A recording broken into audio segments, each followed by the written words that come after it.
ولا تقربوا الزنا ونزدې کېږئ زنا ته انه كان فاحشة وساء سبيلا. روح المانی دلته یو بحث کړی طالبانو، زنا هم بد شی ساء سبیلا.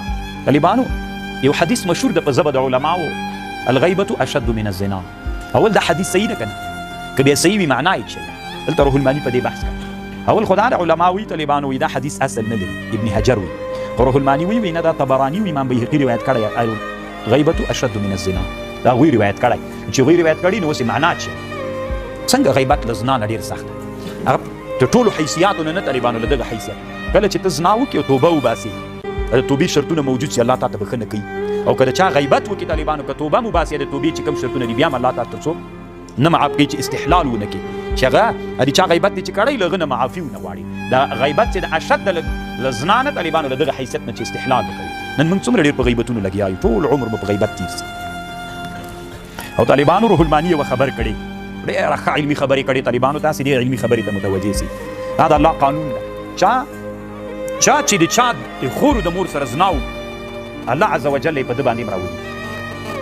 چا سره چې زنا وکړله په تا یې هم راولي. په اولاد کې به دې بیا همداسې پېښه کېږي. دلته طالبانو د یو بادشاه کیسه نقل کړې ده روح المانی.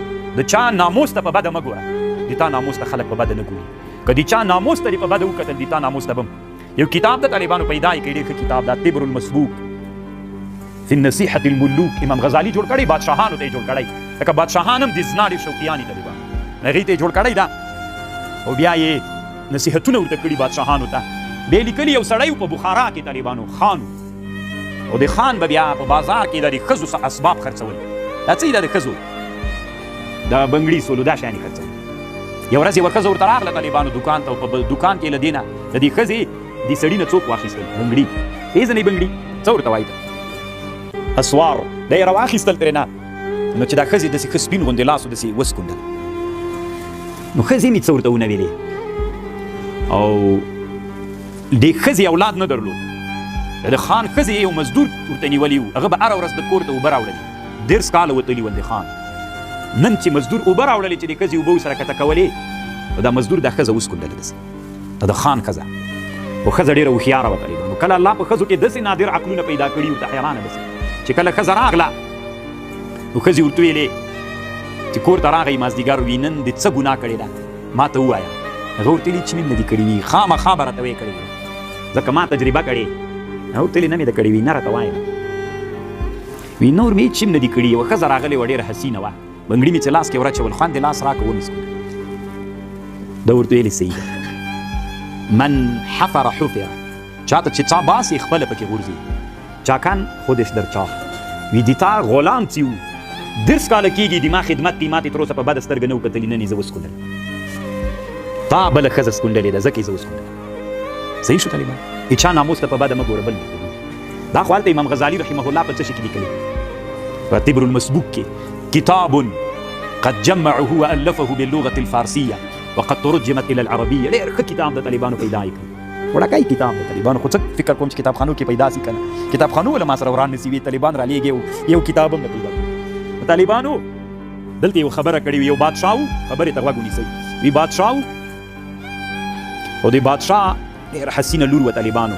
وکانت غایة فی الحسن، د بادشاهانو خانانو لورګانې خو هسې هغه وي حسینې وي. نو دی طالبانو یو ورځ یې خادم ته په لاس باندې ورکړله د بادشاه،